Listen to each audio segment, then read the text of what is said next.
Okay, it's official. We are heading to the polls on Thursday, February 27th, campaigning, kicking off across the province. Joining us now to talk about how we got here and what is ahead, founder of Henley Strategies and former communications director for Doug Ford, Laryssa Waler. Thank you so much for joining. Thanks for having me. Okay, this is going to be an interesting month, Laryssa, and that is an understatement.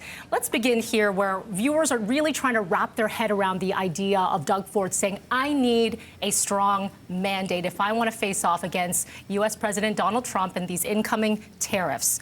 Let's talk about what that means to have a strong mandate and why it's needed from your perspective, because you've had the ear of Doug Ford for years. Yeah, so there's a few things, I think, to unpack here. The first is the timeline, right? So Doug Ford had about a year left on his mandate. Everybody in politics knows that last year is often spent getting into election mode, right? Right. So maybe that's not the year that he would want to spend, totally focused on negotiations with the President of the United States. The second piece of this is he's asking the voters to give him the same 4 years that Donald Trump has.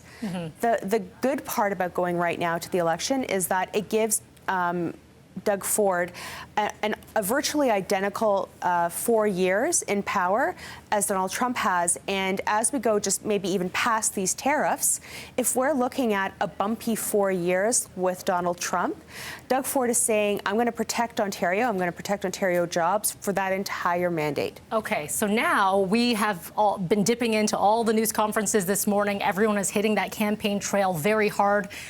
Opposition leaders, everyone's saying the opposite. Okay, we can look ahead, but let's look back to what has happened in the last few years. Let's talk about healthcare. Let's talk about class sizes. Let's talk about the Greenbelt, Ontario Place, a lot of different things that they want to pin on Doug Ford right now for not doing to be able to renege when he gets this new mandate.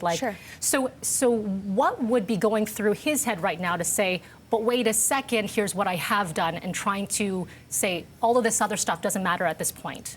So the attacks that the opposition are making on Doug Ford, say around healthcare and education, they're going to struggle with the fact that we've never had more hospitals under construction. We've never had more schools under construction. We've never had more medical schools under construction. We just had Jane Philpott, who's a very well-known Liberal, join Doug Ford's team to help solve the doctor shortage. I wish doctor shortages could be solved overnight. There is a physical component of having to build medical schools. There's a component of having to train doctors. I wish that could happen over time. It actually takes more than 7 years, right? Yeah. I think Doug Ford has a great defense on all of those points, but none of those points are what people are kind of worried about today. Today, they're worried about the tariffs. Today, they're worried about their jobs. And today, they're worried about also the affordability crisis. Do we think there are going to be any debates happening in the next month? It's pretty tight to be able to do this. And if this does happen, what would that look like? I would assume there would be a debate. Yeah. We haven't had a French language debate, so I would assume there would be one debate. I think Doug Ford will likely do what he did in the other debates, and that is let the other two go at it. He's so far ahead in the polls, it doesn't serve him in a debate scenario to get kind of down in the weeds and get pulled down. And he almost steps back and lets them fight it out for second place. Do you see polls ever, these public opinion polls, ever working in the opposite direction? I think the latest one that we saw was a 24-point lead, perhaps, for the PCs over the Liberals. Would Doug Ford ever sit back, like you said, and say, you two go at it? And could it ever get to a point where it's almost to the extreme where he's got to dip in a little bit more? The problem with polling is that the methodology really matters. So it matters how the poll is conducted. It matters where the poll is conducted. The concern with being so far ahead in the polls is that you create voter apathy.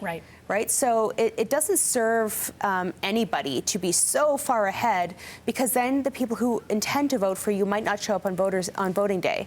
So it helps to be kind of within a realistic span, and really so that voters know where things actually stand. You don't want a wild poll like that. Let's talk about this voter apathy, just this appetite or lack thereof to head to the polls. We're also looking at a federal level. We know we're going to be heading to the polls at some point.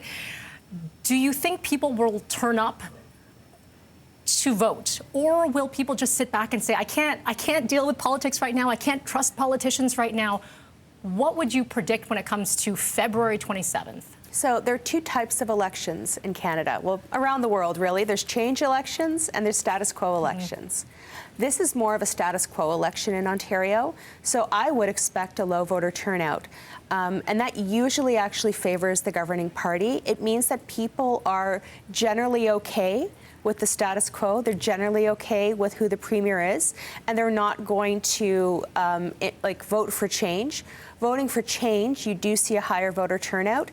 I don't expect to see that this time. Okay, a lot can happen between now and February 27th. Laryssa Waler, appreciate your time and insight. Thank you. Thank you.